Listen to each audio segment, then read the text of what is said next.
Vous portez une inquiétude qui vous ronge le cœur. Un être cher a été incinéré et vous vous demandez si son âme peut encore être sauvée, si Dieu peut vraiment ressusciter un corps réduit en cendres. Ce que vous allez découvrir va libérer votre conscience. Mes bien-aimés, aujourd'hui nous abordons un sujet qui touche le cœur de nombreuses familles, un sujet qui suscite des questions, des doutes et parfois même de l'angoisse dans l'âme de ceux qui ont perdu un être cher. Lorsque nous sommes confrontés à la perte d'un membre de notre famille qui a été incinéré, des interrogations profondes surgissent dans notre esprit. Permettez-moi de vous parler avec toute la tendresse et la vérité que notre foi nous enseigne. Charles Spurgeon, ce grand prédicateur que l'on appelait le prince de la prédication, avait coutume de dire que la vérité doit être proclamée avec amour, mais sans compromis. Et c'est dans cet esprit que nous allons explorer ensemble cette question qui préoccupe tant de cœurs sincères. Comprenez bien ceci, mes amis. La question de l'incinération n'est pas simplement une question de tradition ou de préférence personnelle. C'est une question qui touche à notre compréhension de la résurrection, de la dignité du corps humain et de notre espérance éternelle.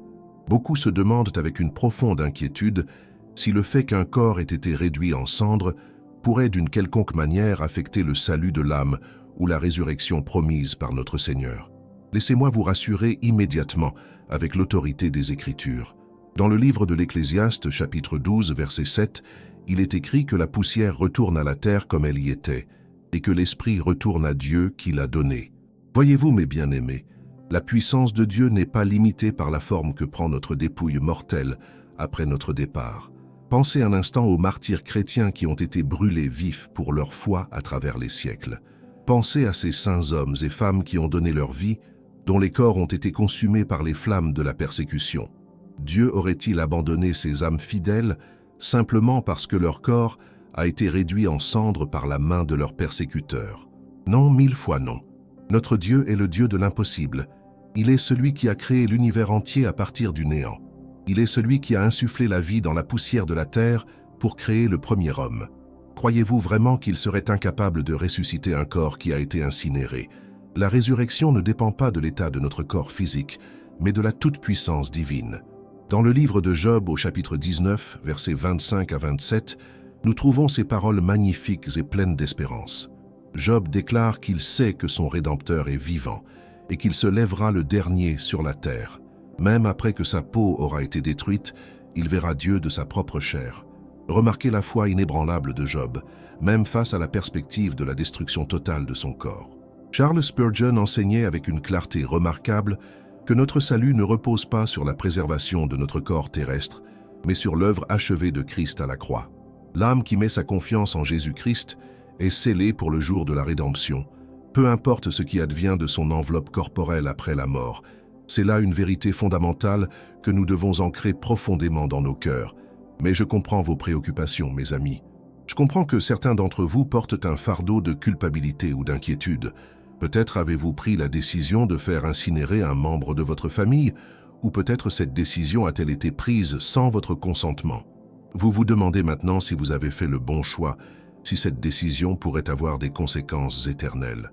Permettez-moi de vous dire ceci avec toute la compassion de mon cœur. Dieu regarde au cœur, pas aux circonstances extérieures. Si votre intention était pure, si vous avez agi selon votre meilleure compréhension et conscience, Dieu connaît votre cœur. L'apôtre Paul nous rappelle dans sa première épître aux Corinthiens, chapitre 15, que nous ressusciterons avec un corps glorieux, un corps spirituel, transformé à l'image du corps glorieux de Christ.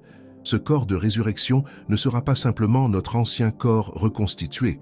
Non, ce sera un corps nouveau, incorruptible, immortel, adapté à la vie éternelle. Dans ce même chapitre, Paul explique que ce qui est semé corruptible ressuscitera incorruptible. Ce qui est semé dans le déshonneur ressuscitera dans la gloire. Ce qui est semé dans la faiblesse ressuscitera dans la puissance. Comprenez-vous la profondeur de cette promesse? Que notre corps soit enterré dans la terre où il se décompose lentement, qu'il soit consumé par le feu, qu'il soit dispersé dans les océans ou détruit par quelque catastrophe, cela n'a aucune incidence sur la capacité de Dieu à nous ressusciter. Notre Dieu est le maître de la création, et rien n'est impossible pour lui. Si vous êtes ici aujourd'hui, portant le poids de l'inquiétude pour un être cher qui a été incinéré, je vous invite à déposer ce fardeau aux pieds de Christ. Si cet être cher connaissait le Seigneur, s'il avait placé sa foi en Jésus-Christ, alors son âme est en sécurité dans les mains du Père céleste. L'incinération de son corps terrestre n'a aucun pouvoir sur son destin éternel. Si vous appréciez ce message et que vous désirez approfondir votre relation avec Dieu, je vous encourage vivement à vous abonner à cette chaîne. Nous sommes une communauté de chercheurs de vérité, unis dans notre désir de connaître Dieu plus intimement. D'ailleurs, pour ceux qui veulent vraiment transformer leur vie spirituelle, nous avons préparé un guide précieux intitulé « 21 jours » pour restaurer votre intimité avec Dieu.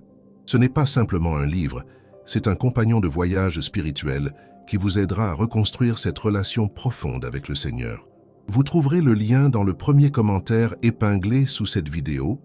Maintenant, mes bien-aimés, approfondissons ensemble cette vérité qui libère nos âmes de toute anxiété. Il est essentiel que nous comprenions la nature même de ce que signifie être créé à l'image de Dieu. Lorsque les Écritures nous enseignent dans la Genèse que Dieu créa l'homme à son image, à l'image de Dieu il le créa, cette image ne réside pas dans notre enveloppe corporelle périssable, mais dans notre essence spirituelle éternelle. Réfléchissez un instant à cette réalité profonde. Notre corps n'est qu'un tabernacle temporaire, une tente dans laquelle notre âme habite durant notre passage sur cette terre. L'apôtre Pierre lui-même nous parle de son corps comme d'une tente qu'il devra bientôt quitter. Dans sa deuxième épître, chapitre 1, verset 14, Pierre savait que le moment de quitter sa tente approchait, comme le Seigneur Jésus-Christ le lui avait révélé. Cette image de la tente est si puissante et si révélatrice. Une tente, mes amis, n'est pas notre demeure permanente. C'est un abri provisoire. Quand un voyageur démonte sa tente, que celle-ci soit brûlée par accident, détruite par une tempête ou simplement usée par le temps, cela n'affecte en rien la destination finale du voyageur. De même, la manière dont notre corps terrestre est traité après notre départ n'a aucune influence sur notre destination éternelle. Pensez aux innombrables saints qui sont morts en mer, dont les corps ont été engloutis par les océans et dévorés par les créatures marines. Pensez à ceux qui ont péri dans des catastrophes naturelles, des tremblements de terre, des éruptions volcaniques, où leurs corps ont été complètement désintégrés. Pensez aux soldats tombés au combat dont les restes n'ont jamais été retrouvés. Dieu les a-t-il oubliés? Sont-ils exclus de la résurrection promise? Absolument pas. Dans le livre de l'Apocalypse, chapitre 20, verset 13, Jean nous dit que la mer rendit les morts qui étaient en elle, la mort et le séjour des morts rendirent les morts qui étaient en eux. Voyez-vous, mes bien-aimés, même ceux dont les corps ont été dispersés dans les profondeurs des océans seront ressuscités. La puissance de résurrection de Dieu transcende toutes les limitations physiques. Permettez-moi de vous conduire plus profondément dans cette compréhension. Lorsque nous parlons de la résurrection, nous parlons d'un miracle qui dépasse toute compréhension humaine. Ce n'est pas une simple reconstitution de notre ancien corps. C'est une transformation complète, une métamorphose glorieuse. Paul utilise l'analogie de la graine dans sa première épître aux Corinthiens pour nous aider à comprendre cette vérité. Il écrit que ce que tu sèmes ne reprend point vie s'il ne meurt. Et ce que tu sèmes, ce n'est pas le corps qui naîtra. C'est un simple grain, de blé peut-être, ou de quelque autre semence. Cette analogie est extraordinairement éclairante. Quand vous plantez une graine de blé dans la terre, vous ne récupérez pas la même graine intacte. Non, cette graine se décompose complètement, et de sa mort surgit une plante nouvelle, transformée, glorieuse. De la même manière, notre corps mortel est comme cette graine. Qu'il soit enterré dans la terre où il se décompose naturellement, ou qu'il soit incinéré et réduit en cendres plus rapidement, le résultat final est le même. La matière retourne à la matière. Mais de cette fin surgira une création nouvelle, un corps de résurrection qui surpassera infiniment en gloire notre corps actuel. Combien de fois ai-je vu des âmes tourmentées, portant le poids d'une culpabilité inutile, se demandant si la décision d'incinérer un être cher était un péché. Mes amis, écoutez-moi bien. La Bible ne condamne pas l'incinération. Ce que la Bible condamne, c'est l'idolâtrie, c'est le péché, c'est le rejet de Dieu.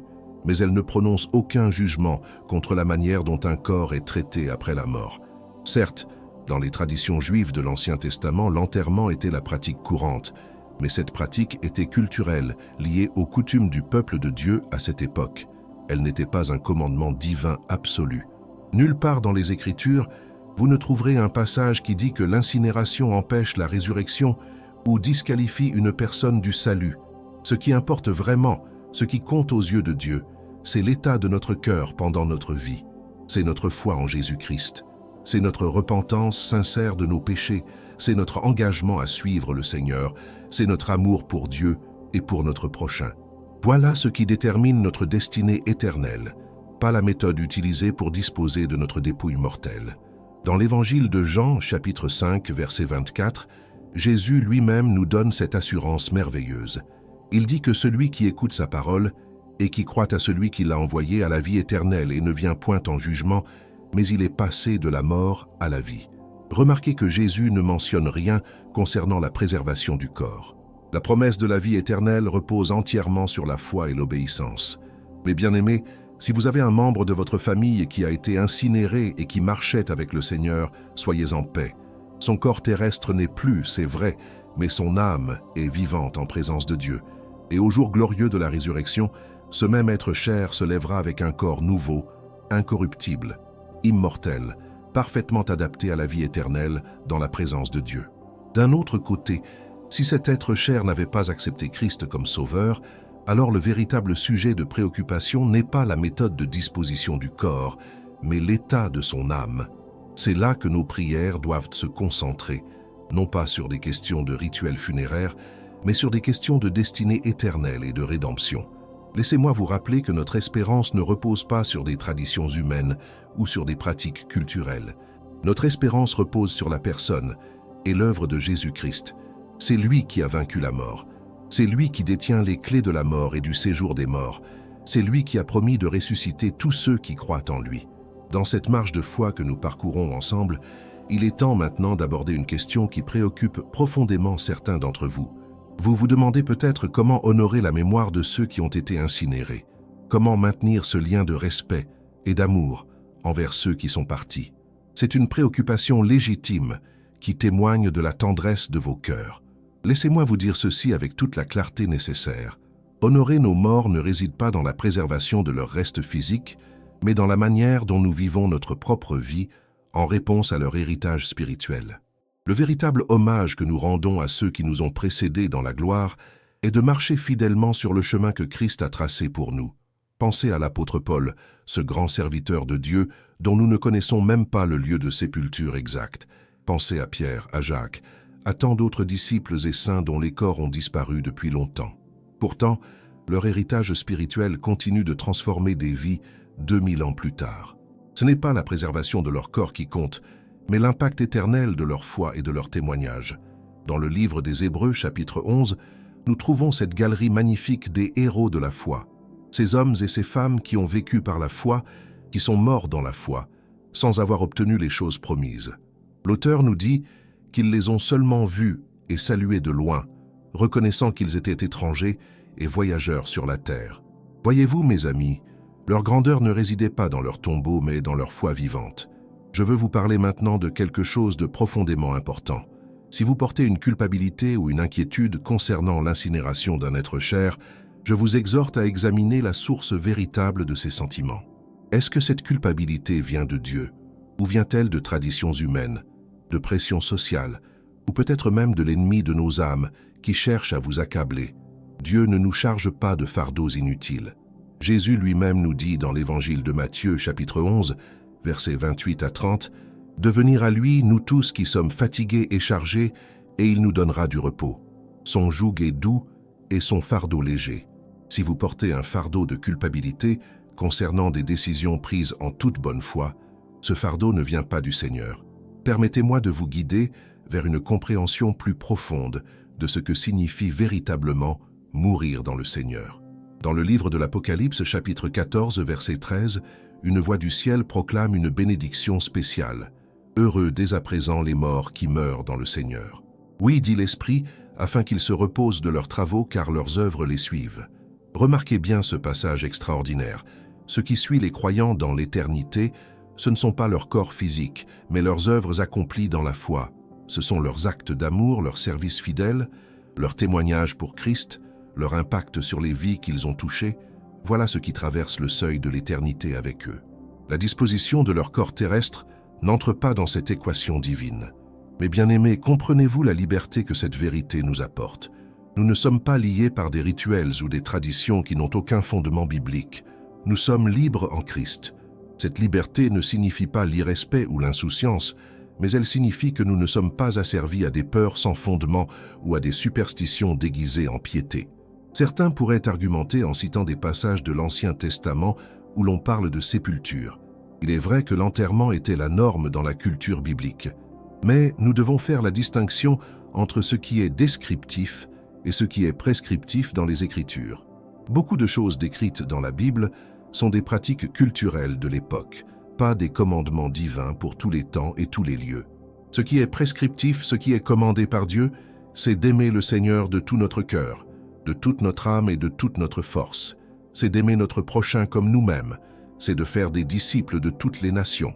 C'est de vivre dans la sainteté et la justice. Voilà les commandements éternels qui transcendent les cultures et les époques. Maintenant, laissez-moi vous parler de quelque chose qui pourrait surprendre certains d'entre vous. Il existe des circonstances où l'incinération pourrait même être considérée comme un acte de sagesse pratique. Dans certains contextes, pour des raisons de santé publique, d'espace limité ou de circonstances exceptionnelles, l'incinération peut être la solution la plus responsable et la plus appropriée. Imaginons un instant les grandes épidémies qui ont ravagé l'humanité à travers l'histoire. Lors de ces catastrophes sanitaires, la crémation rapide des corps était parfois nécessaire pour protéger les vivants. Dieu condamnerait-il ceux qui ont pris ces décisions difficiles pour le bien de la communauté? Bien sûr que non. Le Seigneur regarde au cœur et aux intentions, pas aux circonstances extérieures imposées par la nécessité. Je veux également vous parler de ceux qui ont choisi l'incinération de leurs vivants, peut-être par simplicité, par souci écologique, ou pour d'autres raisons personnelles réfléchies. Si leur cœur était droit devant Dieu, si leur foi en Christ était authentique, cette décision n'affecte en rien leur salut ou leur résurrection future. Nous devons respecter la liberté de conscience que Dieu accorde à chacun de ses enfants. Dans l'Épître aux Romains, chapitre 14, Paul nous enseigne un principe fondamental de la vie chrétienne. Il nous dit que chacun doit être pleinement convaincu dans sa propre pensée. Certains font une différence entre les jours, d'autres les estiment tous égaux. De même, sur des questions qui ne touchent pas au fondement de notre foi, nous devons respecter les convictions sincères de chacun. Ce qui importe véritablement, mes amis, c'est notre relation avec Christ pendant notre vie terrestre. C'est notre foi vivante et active. C'est notre amour pour Dieu et pour notre prochain. C'est notre témoignage fidèle. C'est notre marche quotidienne dans la sainteté. Ce sont ces choses qui déterminent notre destinée éternelle, pas la méthode choisie pour la disposition de notre corps après la mort. Permettez-moi de vous ramener à l'essentiel de notre foi. Jésus est mort sur la croix pour nos péchés. Il a été enseveli. Le troisième jour, il est ressuscité des morts. Sa résurrection est le fondement de notre espérance. Et parce qu'il vit, nous vivrons aussi. C'est cette vérité glorieuse qui doit ancrer notre foi et dissiper toutes nos craintes concernant la mort et ce qui suit. Mes bien-aimés, je vous remercie du fond du cœur d'avoir pris ce temps pour écouter ce message aujourd'hui.